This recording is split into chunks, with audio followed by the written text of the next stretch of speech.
Hej och välkomna till soliga Sandhamn och vår första race update här på Gotland runt 2025. I morse kunde vi se båtarna starta vid 6-tiden. Det var fina, saftiga vindar och Anders, vi kunde se dig jaga efter Black Jack riktigt ordentligt. Ja, det var en bra resa bakom. Ja, det såg ut att gå undan för er. Jag hade full gas stundtals för att ens orka hänga med i den sjön. Men vi fick lite häftiga bilder och kunna följa med dem ner där. Så det rasslar på ganska fort där. Ja, vi kunde definitivt det känns i kroppen i alla fall just nu kan jag säga. Ja, kommer du ha träningsvärk imorgon tror du? Ja, förmodligen. Ja, ungefär kanske som seglarna ombord också kommer att ha. Ja, eller så... det tar nog en stund till. Liksom. Okay. När de kommer hem så kommer de vara rätt möra. Just nu så går de på adrenalin, tror jag. Säkerligen. Det har gått fort där ute idag också. Vi kan se att några båtar redan har rundat Hoburgen. Vi har Black Jack, de som leder armadan. De gick runt här Hoburgen. Ska jag läsa 17.50 är de runt. Och Havsörnen 3 är också runt. Så de första är runt och de är runt på cirkus 10 timmar. Så det har gått fort ner. Vi har ju sett topphastigheter runt 30 knop idag. Verkligen. Vi kommer tillbaka till det senare om hur vädret är där ute. Men vi ser också flera båtar som har fått lite lättare vindar. Ja, det bakre delen av fältet har det lite tuffare. Det är inte några 20 knop vi ser där. Inte direkt. Vi kommer att titta lite grann på morgonens starter.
Härliga bilder idag från morgonens starter. Och nu har jag med mig Kristina här som är seglingsledare.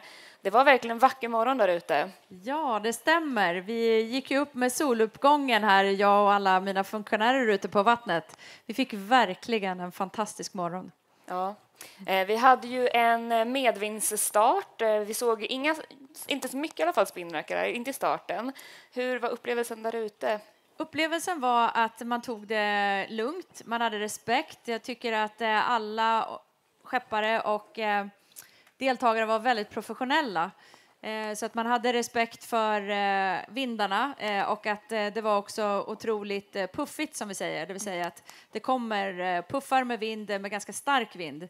Det var ju bra tryck där ute, men samtidigt som havskappseglare vill man ha bra tryck. Solsken och bra med vind, det är ju fantastisk segling. Så jag tror att de har haft en bra start på dagen. Ja, verkligen. Och det var ju kul att se. Vi hade ju inga tjuvstarter. Nej. All clear kunde vi höra från dig hela tiden. All clear. Så det var ju som en dröm. Man ska aldrig säga aldrig, så det gäller hela tiden att vara på tå ombord på startfartyget och se åt alla håll och kanter. För det kan dyka upp någonting, och vi hade ju en mega stor boj. Och vi bytte ju som sagt startfartyg, och då blir det lite dålig sikt bakom den där. Ja, jag förstår. Ja, nej, det var en väldigt härlig morgon och att få följa, och det gick ju som smort helt klart. Det här med havskappssegling är ju verkligen för alla. Vi har seglare som är från 15 år till 81 år vad vi vet. Och nu ska vi kika på Odd Lindqvist. Han gör sitt 52:a race och han är stolt över att aldrig ha brutit. Hej! Hej! Vill du presentera dig och kanske berätta lite om dina Gotland Runds upplevelser? För jag har hört att du har seglat en antal gånger. Ja, jo, det har jag gjort. Jag heter Odd Lindqvist och jag seglade mitt första Gotland runt när jag var 17 år, och det var 1972.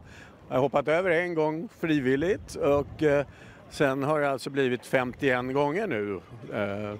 Och ja, upplevelser är väl en stor sak i att jag faktiskt har gått i mål alla 51 gångerna.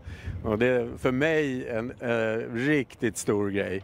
Det är en stor bedrift. Ja, därför med tanke på vad det var för båtar vi seglade. De byggdes liksom klart här ute på 80-talet. Och det har blåst mycket, och det har varit så här svåra år på många sätt. Men jag har haft turen att få segla med sådana som har haft koll på båtarna. Så ja, det är väl en sammanfattning. Vilka seglar du med i år? Är det liksom samma besättning som förut, eller är det några nya människor som hoppar på?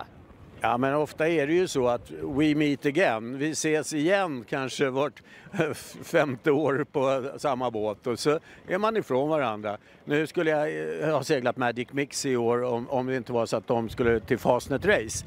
Och då måste de kvalificera sin besättning här. Då skulle jag istället ha seglat Kialoa 3 som är en klassiker från 70-talet som de flesta av oss hade nästan som affisch på väggen hemma. Den skulle komma till Sverige, men den hann inte hit. Så nu kommer jag segla en Arcona 345 som heter Dynamant Racing. Och det är Anders Kemmler som har den båten. Och det är många jag känner ombord där, och det är en jättefin besättning. Så det känns väldigt bra. Vad roligt, vilken story bara i år, vilken besättning du ska hamna på. Det är lite plock. Ja, nej, men man väver ihop och sen så ser man om, jag brukar ju navigera eller sköta väder och allt det där. Så att, då var det väl frågan om det var någon båt som hade behov av det. En vacker dag så är det kanske inte är någon som har behov av det. Kanske man får anledning att sluta. Vi får se. Vill du ge något tips för unga personer som vill ta sig in på båtar? Du som har varit med så många år. Ja, men vi har ju i KSSS, jag sitter ju i KSSS havskappsseglingskommitté och mycket ansvar för Gotland runt där. Och vi har ju kört workshops under förra vintern där man har erfarenhetsbyte till sådana som vill veta vad man ska göra. Men klä sig varmt, det kommer vara svinkallt där ute. Vattnet är 12-13 grader. Se till att hålla igång, tycka att det är alltid någonting att göra. Hålla sig aktiv. Det kan bli väldigt långtråkigt med havskappssegling om man ska vara ärlig. Annars, det är jag den första att säga. Det är därför jag tycker det är kul att jag får sköta väder och navigation. För då har jag alltid någonting att göra.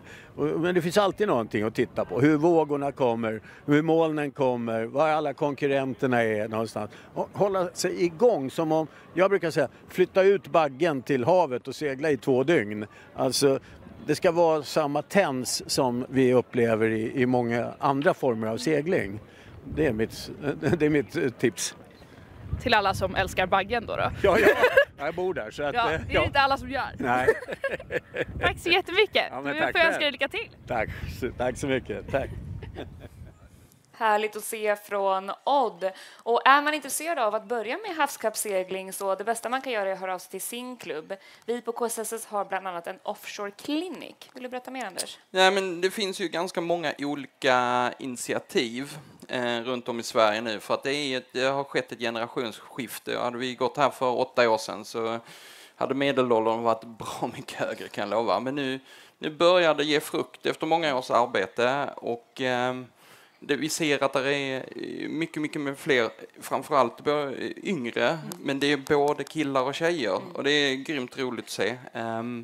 Så att det händer någonting. Och vi har ju gjort lite olika initiativ. Jag själv tillsammans med Patrik Forsberg forskaren skapa offshore-kliniken med vår erfarenhet.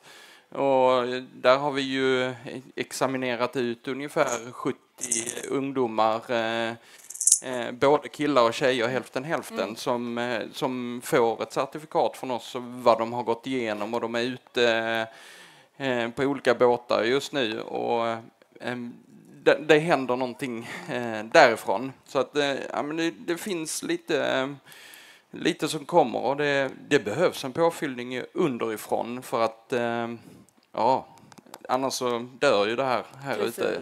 Ja, men precis. Nej, men det är ett väldigt roligt initiativ, och vill man ta del av det här så kan man höra av sig till KSSS helt enkelt. Absolut.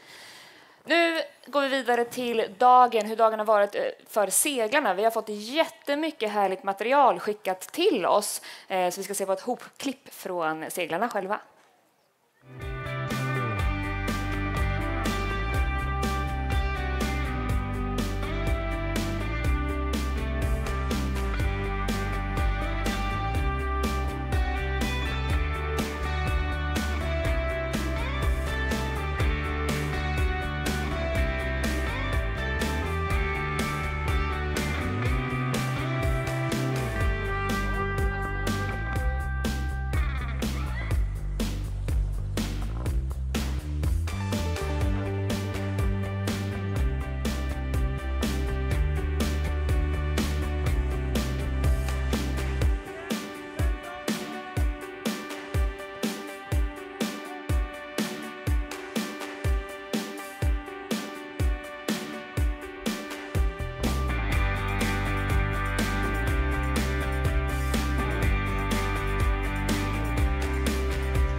Ja, som vi kunde se har vi haft väldigt skiftande förhållanden där ute. Och på plats på en av båtarna, på Groundbreaker, så har vi ännu mer information.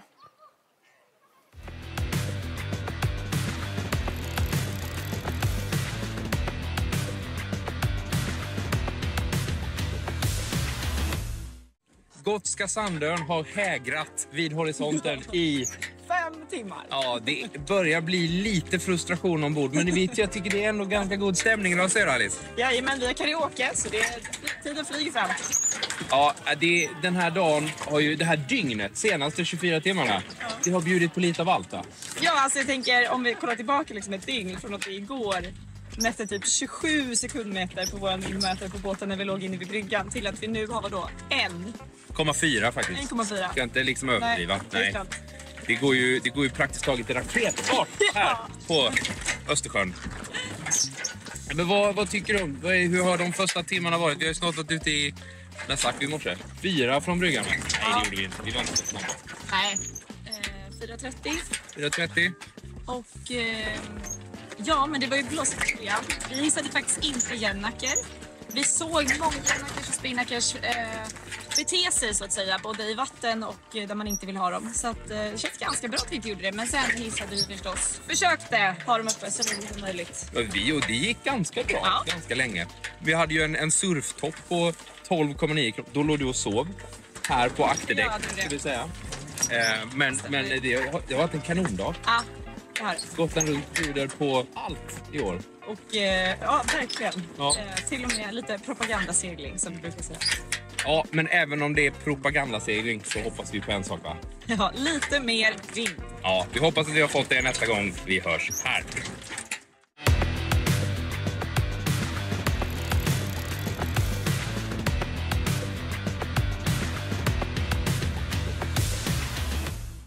Tack till gänget på Groundbreaker. Nu ska vi faktiskt få en rapport direkt från Gotland från ingen mindre av min egen far, Olle Lindqvist. Hallå pappa, hur har ni det?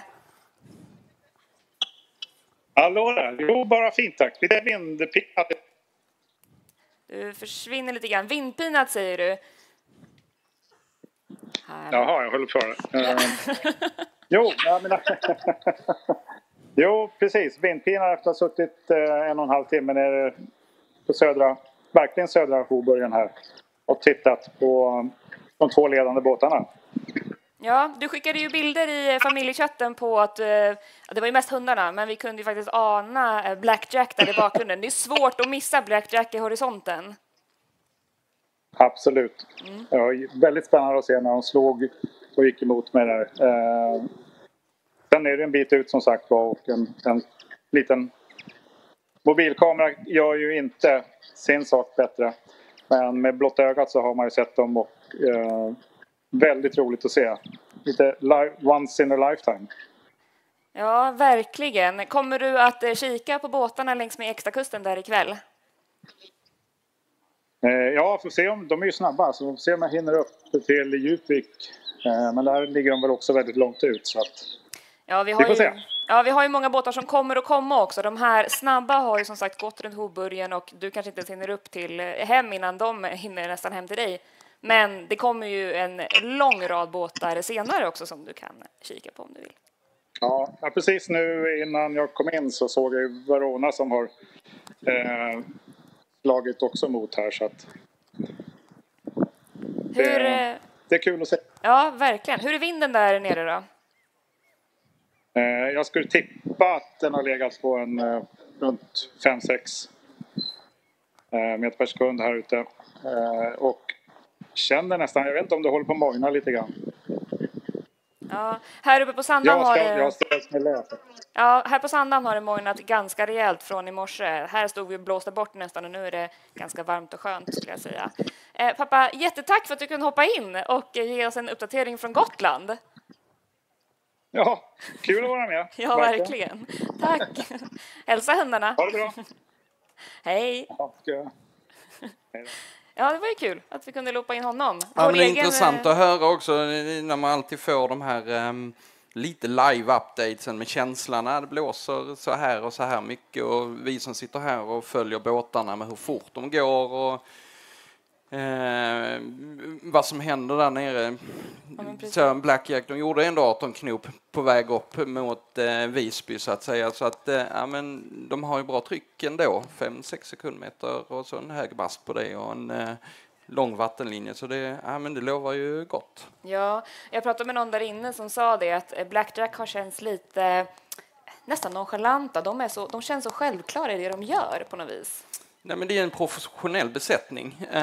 Detta är ett professionellt gäng med duktiga professionella seglare. Så att, det är som vilken professionell idrottsman som helst. Alltså perfektion pratar vi om. Och vi ser ju det direkt ut av starten. Det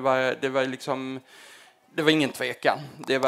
Det här kör vi, plattan i mattan. Nu är det jagar vi sekunder. Den mentaliteten gillar jag i alla fall.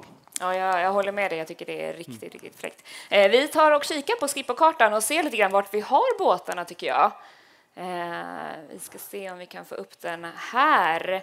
Här ser vi faktiskt att vi har Visby Course-båtarna börjar närma sig Visby ordentligt. Ja. Vi ser även att vi har Blackjack och Havsörnen 3. De har ju rundat sedan en stund tillbaka. Ja, stora lilla Karlsö där är de på väg upp igenom och sen ska de svänga höger in och så ligger där runda ett märke uppe vid Visby och sen börjar det trixiga för dem. För sen kan det bli lite lättare men just nu är det ju ligger de ju på kortaste vägen hem utan de behöver inte divergera från kursen ut från Gotland för att hitta vind utan de ligger ju faktiskt som vi brukar säga på rumline eller på linan liksom kortaste vägen mot mål. Mm.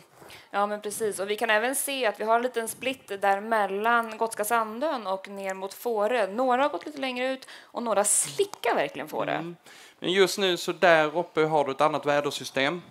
Det är betydligt, vi såg ju här på Skippo-båten att de har betydligt mindre vind så att det är ett gäng som har parkerat där uppe. Ja. Och det är därför de längre fram drar ut. Mm. Ja, men kul att se ändå. De verkar ha det ganska härligt där ute. Vi ska göra så att vi välkomnar Håkan nu på scen.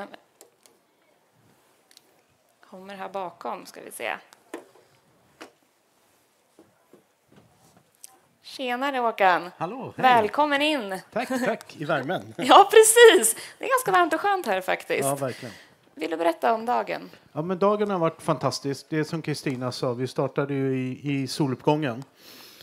Fantastiskt tycker jag. Att det var en härlig stämning. Alltså igår hade vi en mer ansträngd stämning i hamnen. Framförallt när det slog till här med regnet och vinden. Jag upplevde att många har sovit gott, kallt i båtarna. Men när vi åkte igenom fältet på väg ut till starten så var ju alla väldigt happy. Mycket tummen upp och sånt där. Jag tror att de verkligen älskar att dra iväg. Och för oss var det också fantastiskt att få iväg alla. Vi vill ju inte ha dem i hamn. De är här för att segla och vi är här för att ta i mål dem. Så att, jag tycker det är en jättebra dag hittills. Haft några incidenter, det är alltid det. Vi är 180 båtar startade. Vi har 172 kvar på banan. Det är ju precis som du sa Anders, bra tryck. Det innebär att det frestar på materialet. Så vi har några båtar som då har haft materialfel framförallt. Och i kombination med supertaggade. Seglar lite tufft kanske för tidigt. Men som sagt var 172, det är fantastiskt. Jag hoppas att vi har 172 i mål på onsdag kväll. Ja, men stort tack! Tack! Då ska vi ta och gå över till och kika lite grann på resultaten så som vi har dem just nu. Vi kommer börja med att kika på double-handed. Ja, där får man, nu ska vi se här, där har vi rätt. Vi får inte glömma här, det är faktiskt ett svenskt mästerskap som i double-handed som pågår här ute. Internationella. Precis. Ja. Så att det är ändå ett SM som vi håller på med. Och när vi sitter med min brain trust som jag har bakom mig när vi sitter och följer detta, så alltså det är utifrån de förhållanden som råder så kan man se en tydlig trend att det är de planande båtarna. Vi har haft mycket undanvind och vi har haft bra tryck. Så att det är inte förvånande att vi har en J121 med, och en Figaro 2 och en J99 och en Shogun 43. De är byggda för undanvind, de här båtarna. Och de planar, det vill säga att de kan hålla fart ordentligt. Det som är lite, man tittar här till Mobiline lite längre ner, en klassisk Norlin design, en Albinova. De har det lite tuffare just nu, men vad händer? Det kommer kanske lite lättare några när vi kommer runt, det kanske vrider lite mot det, men då kan den här listan förändras ganska mycket, för blir det lättare, då kommer de här planande båtarna inte ha ett övertag längre. Så att detta är för tidigt att säga vad som händer i slutändan, men just nu så är det ingenting som är förvånande över att se den här listan. De här båtarna ska vara i topp. Ja, då går vi vidare till OSI-klassen här då. Här har vi Black Lily i topp. Vad kan du säga om Black Lily? Inte heller, den är helt ny. En 45-fotare som de ska också vara där uppe. Det är ju också samma resonemang, det är en planande båt. De vill ha undanvinden där, likadant med JPK 1030. Vi såg, inte minst i starten, så vi kör 56an som ett ånglok ner, och men sen är det ju deras mätregler som gör att de kanske ligger lite längre ner, men de ligger ju och jagar Havsörnen 3 och Black Jack, så att de är på väg runt just nu. Ja, och nu ser vi SRS A här också med, nu ser inte riktigt, KAG ligger högst upp och sen har vi Matador. Matador tog Line Honors på Eton Archipelago Race också, så inte så förvånande. Ska vi ta och se SRS B här? Precis. Ja. Nej, men bara där, så innan vi får CAG är också ett sånt gäng som är grymt duktiga. Så att jag tycker de är en liten favorit i detta. SRSB har vi ju en Figaro 2 och den klassisk, eller inte en klassisk båt, men den är ju också byggd återigen undanvind. Dessutom har den vingar foils så att den vill ha mycket vind och halvvind, och mår den som bäst. Så att det är samma trend som löper genom fältet, så att om vi kan gå vidare. Atao i toppen. Atao, här har vi en. Den hade jag inte riktigt räknat med. Okay. Utan det är ett ganska nytt gäng som har plockat in faktiskt en gammal Gotland runträv som är med dem. Som heter Anders Karén som har seglat en massa olika klasser. Jag har själv seglat med honom med Gotland runt och han har seglat med Seger och gjort mycket. Men de har tränat ganska bra så att jag blir lite glad när jag ser Atao, en Archibald 31 liksom ligger där uppe och med skeppare Pernilla Ullin. Där blir jag lite glad att se den faktiskt. Härligt att höra. Då tar vi SRSD också. Ja. Här är det likadant lite häftigt. Lisa Lindskogen precis kommit ut ur seglargymnasiet här för något år sedan. Seglat 29 och seglar med sin pappa i en av de mindre båtarna, en Seascape 27. Och jag fick följa dem ner här efter starten ner mot första rundningen. De var en av de enda som satte genhackern och bara plöjde iväg. Så att en planad båt, men hon är så bekväm i den båten så att det är rätt häftigt att se. Och en ung duktig seglare, en lovande seglare. Och minsta båten på startlinjen faktiskt också. Ja, de har mått bra. Ja, jag har sett bilder därifrån också. Då tar vi en kik på vädret, hur prognosen ser ut. Vi har haft som sagt mycket vind nu startare. Vi kan se det här blå stråket som tydligt kommer ner som är väldigt mycket lättare vind. Ja, och det vi ser med det här blåstråket det är att det har skiftat mot ost. Och vi har, som vi sa innan, så har vi en stor del av fliten som ligger vid Gotska sanden mitt i den här punkterade vinden. Medan ner mot Hoburgen så ser vi att den sydliga vinden fyller på. Den har vi väntat, men nu har vi ändå startat. Vi har startat 12 timmar senare. Vilket har gjort att seglingen har varit fantastisk för många under dagen och i ljust väder, ljust på dagen. Så den sydliga vinden fyller på. Den kommer kanske vrida lite mer mot väst. Black Jack kommer inte må dåligt det. De kommer att få lite trixigt i Visby. Men sen så efter Visby så är de smarta. Så tror jag att de ska in mot svenska fastlandet istället för att gå rakt upp. För att där möter de vinden och kan sen börja peka ner mot Sandhamn igen. Så att det gäller kanske att komma in mot svenska fastlandet bort från Gotland för att möta vinden först. För att komma upp snabbare om de ska ha en chans. Hoppas att de lyssnar på oss nu då och hör dina tips här. Ja. Men vi ser också under tisdagen, framåt tisdagen så kommer det bli lättare väder generellt så att många vill runt så fort som möjligt för att kommer du inte runt Hoburgen så kommer du få börja kryssa längs med ostsidan på Gotland i lätt väder och då är det uthållighet och koncentration som gäller, så vi får se. Ja, men de är inte så trötta som de förmodligen hade varit om vi hade startat igår kväll. Så att jag hoppas att energinivån är lite högre. Ja, men sant. Och vår energinivå, den kommer vara på topp redan imorgon bitti klockan 9 då vi kör nästa sändning. Och då kommer vi att samla material från natten. Och vem vet, vi kanske också välkomnar vår första båt in i mål. Tack så jättemycket för att ni har varit med oss och lyssnat här. Och så hörs vi imorgon bitti igen. Every challenge our professionals face goes into everything Helly Hansen makes.